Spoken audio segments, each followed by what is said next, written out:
Hey guys, welcome back to the Forge. Will here. I'm Ben. Yeah, today is going to be fun. Ben, take it off. Guys, welcome to Forge Relations. We're a digital marketing firm based here in Myrtle Beach, South Carolina.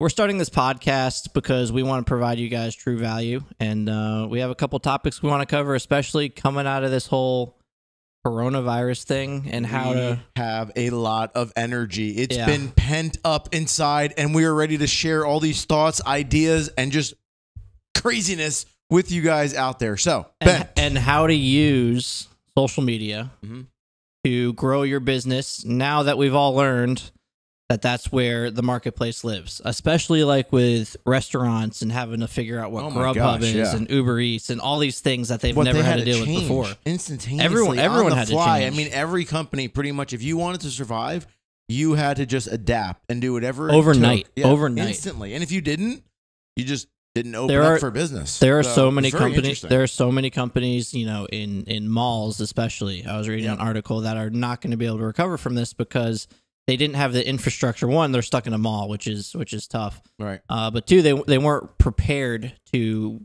be in this online space, and they haven't been able to capitalize on that since. Yep. So coming out of that, we want to use this as a chance to kind of guide you and give you some just pointers on what you need to do, how you can capitalize on, you know, some other people's heartache, maybe get an edge above the competition and use that to your advantage. Be the first one to market. I mean, because, you know, the biggest thing, it's going to be a race now. You know, everyone has had a lot of time to think, come up with new products, come up with new ways to, I guess, you know, bring their business an edge. But that really doesn't matter, because if no one out there knows about it, then you're not really accomplishing much. So marketing right now is going to be your number one best friend. So, you know, as Ben said, today's topic is, how do you use what is available to your advantage? Now, why don't we start here? Why don't we explain a little bit about who we are? Let's give them some background on why we started Forge Relations, and also, you know, what are our credentials to being able to provide you guys information, because we could just be two dudes sitting in a closet with some guns behind us. But we could, but you know, we're not. Exactly. So, I mean, the story behind Forge Relations, we're going to skip through a lot of it because it really evolved, just like what today's topic's about. You know, it started off as a procurement company, but really it ended up in our wheelhouse, to which our specialty both is, which is really marketing. You know, my background is brick and mortar, fitness center. And, you know, unfortunately, I never had the funds in owning a fitness center to pay for my own marketing. And of course, you know, your marketing budget is 30%, if not more, of your overall budget. So that's a big chunk of change. And for me, I always wanted to do it myself. It was always, you know, able to be creative. So back in the day, 10, 15 years ago, which is really funny, because last night, me and my friends, we were celebrating my birthday. And they decided to pull up my old YouTube videos from 10 years ago. Oh, no. And it was rough. It was like, hello, this is Will Ranky. Welcome to Sky Fitness. We're going to dub some of that in. We have a key card. Swipe, swipe, swipe. And then 24 hours. I looked like Vanna White. It was like, go over here. Go over here. Like a robot. Right? Yeah, it was it was crazy. And they all kept saying I had no neck, which I really don't have a neck. You know, anyhow, that's besides the point. But the point being is, it was an evolution. You know, it was like using YouTube, using what was out there to my advantage, because I couldn't afford back then to have, you know, billboards everywhere, Facebook, you know, Instagram was just starting, which was wild. I mean, could you imagine that, being part of something where the platform just opened up? There was no explanation. There was no understanding. There was so much opportunity too. Right. And I think the biggest thing was that you figured out ways to market yourself without spending money. Of course, absolutely. So, you know, that's my background. And then I got into the whole Instagram world with influencers and management of influencers, and then cross promotion with companies, and, you know, the whole kit and caboodle. But at the end of the day, it all came back to marketing. And that's, you know, how I got into Forge Relations and why we started Forge. So, Ben? Yeah, and then on my end, super simple, kind of jumped into the game, didn't go to school for this. It's all been learning on my feet and kind of falling on my face a couple times and just picking myself back up.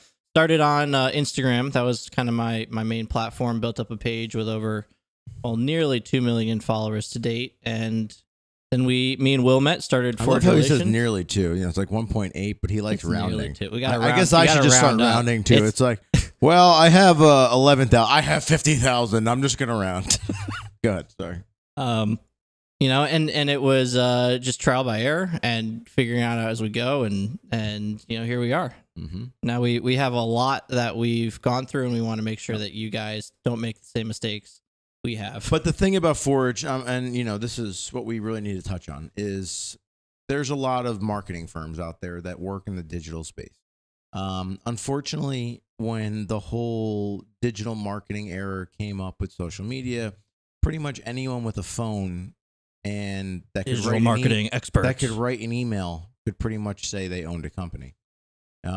So the problem is a lot of mainstream companies, a lot of, you know, big companies, they were getting bombarded by people that were just like, oh, I can do this, send me this, send me that. And, you know, it was just this like weird error of just people just trying to get free product.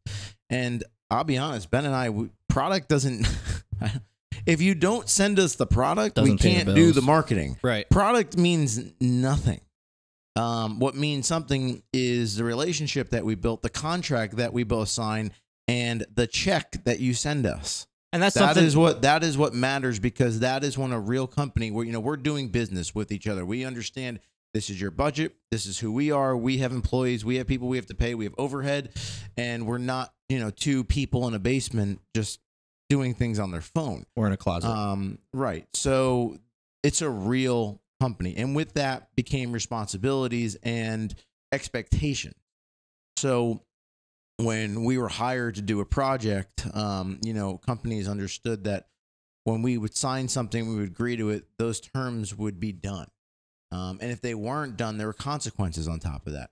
So that's the biggest part of owning, having an established real marketing firm. Well, it's interesting you mentioned that, because I wanted to cover. I wanted to cover this a little later on, but you're building a foundation, right? Like you are the staple of what you're doing, and we really dove into the influencer side of things. And the whole problem with the influencer space, most of it at least, is that there's no structure.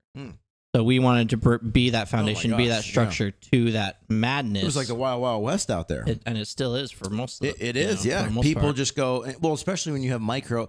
It is, but it's not. You know, as a lot of you guys know out there, there's macro and micro influencers. So definition on that is someone that has a massive following and someone has a small following. Call it like 100,000 plus to like, versus, you know, someone that has, you know, 50,000 or less. Sure. Even less than that though. Yeah. Like, like our favorite people to work with are the guys that have 5 or 10,000, you know, because they're very appreciative. They appreciate you. Right. They appreciate you as a brand. But even with that, if there's no structure behind influencers, but it goes, okay, but that doesn't matter. It still goes back to what we said originally, is we built a foundation around a real company.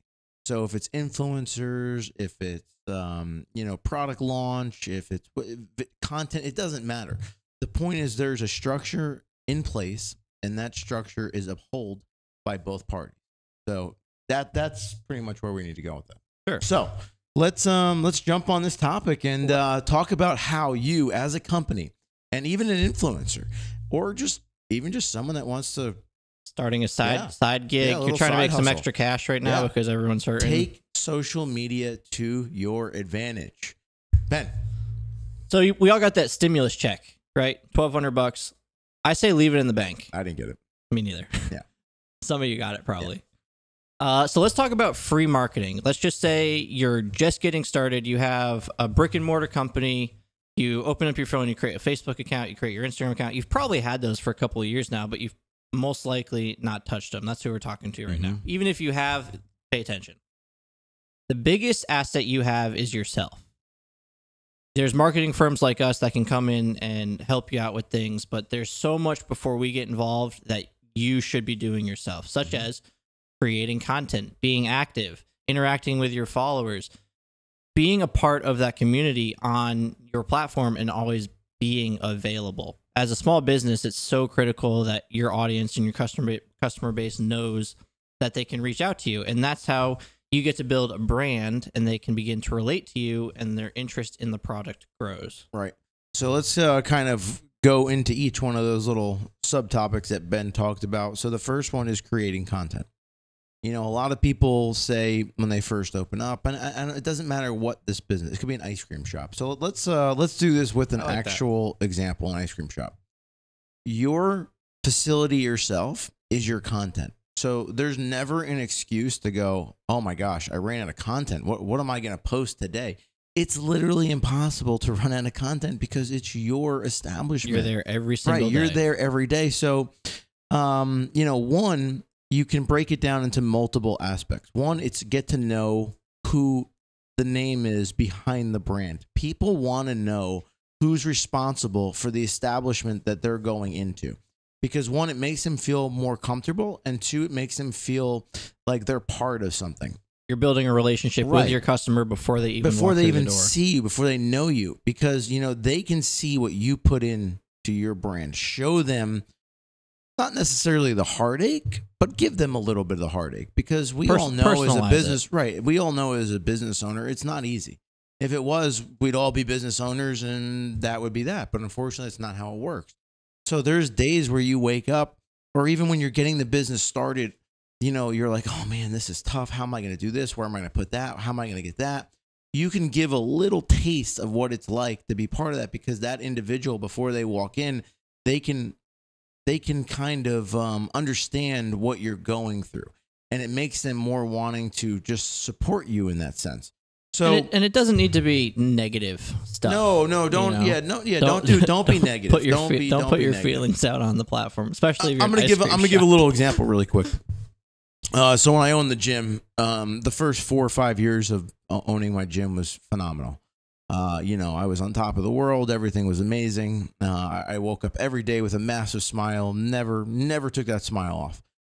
And then, unfortunately, this company came around called Planet Fitness, and they rocked my world. I mean, I knew when they were opening, I said, oh, this is not going to be good. Now, I built my business off of $40 a month. So I had my bills, I had my expectations, I had how many members I had. I knew how much money I was making based on this amount of money. And then they came in, they said, well, we're going to do it for $10 a month. You know, I was like, oh, this isn't good. So, you know, long story short, other gyms around me, they started to try and do their business model, you know, lower their price. Well, I didn't do that because I knew that was impossible. You know, my brand was built off of this. But anyhow, the point to that was smiling and expectations. Well, I used to wear, let me just finish. So I would always tell people I had a mask on. For like 2 years into Planet Fitness being open, I had this mask. And, you know, on the outside, it would have a smile on it. But on the inside, I was drowning because I was depressed. I was losing everything I had. My hard work was just being pissed away because I couldn't keep it going. And then what happened was, and I didn't realize this is about showing, you know, as a business owner, how important it is if you're part of your business and to market, you have to be careful because your emotions, as much as you think you're wearing a mask, sometimes it's pretty clear. So if you think on the outside you're smiling, but on the inside you're just miserable, and you're like, oh, it's okay, I'll go to work with this mask, this facade. You know, people can see right through it. So just keep that in mind. You know, when you are getting that deep into your own company, just kind of look at what you're doing and make sure it's positive. Just stay positive. To bring it full circle, you're the face of your brand, especially as a small business. Once you start building up a team and bringing in a marketing director or a content director, most likely, you know, they are going to start becoming the face of your brand as well. And that's a whole nother topic we'll cover another day. But if you give too much of that away and you aren't the face of your own brand, say that guy gets fired or whatever, that could do a lot of damage. So just keep that in mind. Anyways, back to this ice cream analogy. Image. Okay, so content creation. Biggest thing ever is, you know, one, you're never going to run out of content. Be creative with your content. So if I owned a little ice cream shop, you know, the biggest thing is how many flavors do I have? That's right off the bat. You know, I would make sure I would give everyone an explanation of all the things that I offer, how many cones, how many flavors, and then now the fun part begins, okay? So you've done the basic stuff. That's the foundation.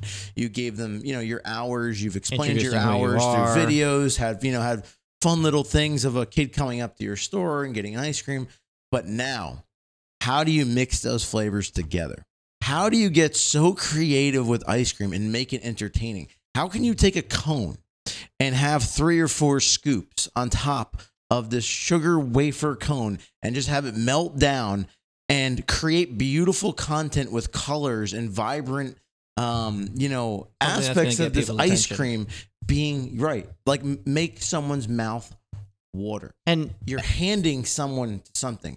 You're creating something that while I'm watching it on my phone, I'm scrolling through going, oh, my mouth is really watering. I right want now. some ice cream right now. And then you're like, oh, what about in the wintertime when everyone's cold?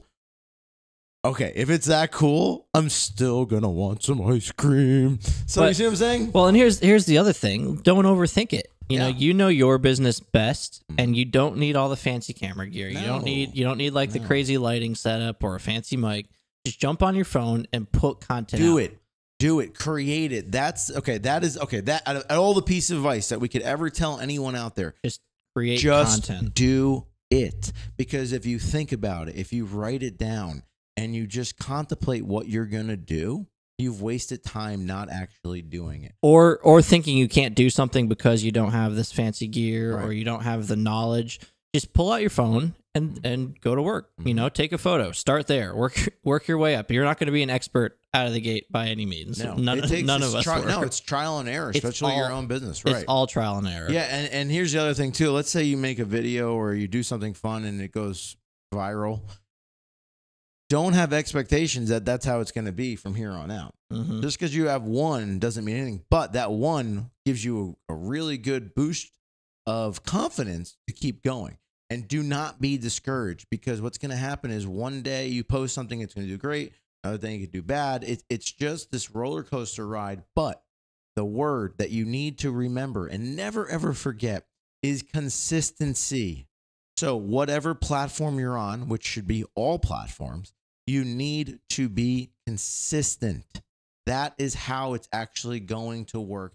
And that is how you can completely utilize digital marketing to your advantage. Okay, so what is the next little topic we can talk about here? So as a small business, you wear many hats. Yes. So it's kind of an offshoot of the content one. If I'm, running my company, doing my taxes, every little piece that falls into place, to make your company make money, where the heck do I fit in time to be a marketing director or create content? I'm literally working behind, putting scoops of ice cream into kids' cones. Where the hell am I going to find time to pull up my phone and take a photo? How does that work? Are you asking me? Or are you telling them? Both. Well, we know how that works because as much as you just said, how am I going to find the time and how am I going to do that? It's kind of bullshit, because no matter what, I don't care what you're doing, you got time. It's, time management is another factor. That's a topic for a whole nother podcast, which is very, very important. And someone over here needs to learn about social distancing. I feel like a finger doesn't count, though. I can get close. Anyhow, so you have time, and at the end of the day, when you look at 30% of your budget, or you make time, you better make time for that. Or if you don't have the time and you're just rolling in the cash, then hire somebody. So, and here's the other thing, 30% of your budget, that's ideal. We've rarely come across a company who actually puts that amount of money into their marketing budget. Yeah, you're right. It depends. No, you're right. It depends on the client. Yeah, it depends on the so client. my point to that is, if you can't spend 30% of your income towards that, from a cash value standpoint, take 30% of your time and put it towards that. Right, which is the same thing. At the end of the day, your time is just as valuable as your money. Exactly. That is what your money is. And the final piece to all this, the biggest thing when it comes to marketing in general, as Will likes to say, nothing's changed since the Telegram. It's just being top of mind. It's getting your name out there. There's no secret sauce. Well, that's not really my analogy. Can I say I don't want him to butcher? I don't want him to butcher my analogy, so I'm going to say it. So marketing has not changed since the Telegram. It is just the distribution channel to which it's on. Meaning the fact information is information. It doesn't matter how it's received, okay? It's still the same thing. I want to share what I have with you. If it was sent on zip zip zip or AOL, and when dial up, I don't remember the noise. It's the same thing, or a billboard or a radio or a TV show. At the end of the day, or a phone, right? It's the same thing. If you don't create it, and if you don't make it, and if you don't share it, no one's going to know about it. Listen, word of mouth to this day, and I'm going to say this. We can take away all the marketing in the world. Word of mouth is by far the best thing ever. But unfortunately, the world that we live in right now, I mean, look, there's online dating, there's online food, there's literally, we're creating a world that we can sit in a lounge chair, be hooked up to probes, and never, ever have to move ever. And all these things are going to virtually come through this. I mean, I'm sure smell-o-vision's coming. I'm sure virtual sex is, it's got to be on the way. It's probably like full-on robotics things. But my point is, Westworld, real life. Right. So with that being said, if you don't evolve, if your business does not evolve with the times, you're going to die. Mm-hmm. That's it. Every business is doing it. I mean, good for example, Home Depot. I love this. Absolutely genius. But I hate it in the same way because, we have all these DIYers that are out there. And the reason why DIY has picked up so much is because of YouTube. There's so many people out there just making their own content because they like to build, a table like this table right here. So what Home Depot did was they realized that. And now you can go to Home Depot and you can do a virtual tour of the products that you need. And then they'll show you where they are on the shelves. Like literally, it's like this product is over here. This is what you need. And it's absolutely genius. I love it. And they're realizing what people want and they're filling that need, because if they don't, they're just going to go to Amazon, or they're just going to look at everyone's shopping list and just go click, click, click, click, click, click, click, buy it, have it delivered, boom. You have to evolve. So never forget that. Look at your trend. Look at what's happening right now. Look at, TikTok. Don't be discouraged. I don't think it's the right word. Don't scoff. Don't scoff at the next social media platform. Don't be like, oh, that's never going to be a thing. Or, why would I do that? Snapchat? That's stupid. That's for kids. Okay. Maybe the concept behind it was to send nudes, but at the end of the day, there is a huge, huge, huge benefit to being a company and taking it to your advantage, because there's millions, billions of people on these platforms. So if you know how to utilize what they are, you can capitalize on everyone opening their phone and doing it. So don't ever, ever scoff. Always take advantage and be the leader in the industry and take every platform to your fullest advantage and run with it. Well, we'll leave it at this because I want to make one point very clear. So TikTok, perfect example. It's blown up. It's the only platform out there that exists right now where you can have 100 followers or 0 followers the night before, post a piece of content and wake up with 500,000 to 1 million followers. It's literally happened. Yeah, wild. That's never happened before in history. And to that point, capitalize on those opportunities, capitalize on while these platforms are still growing and audiences or people are still being shown to massive audiences, whereas Instagram and Facebook and most of those have basically settled into a pay structure where you got to pay to reach your entire audience.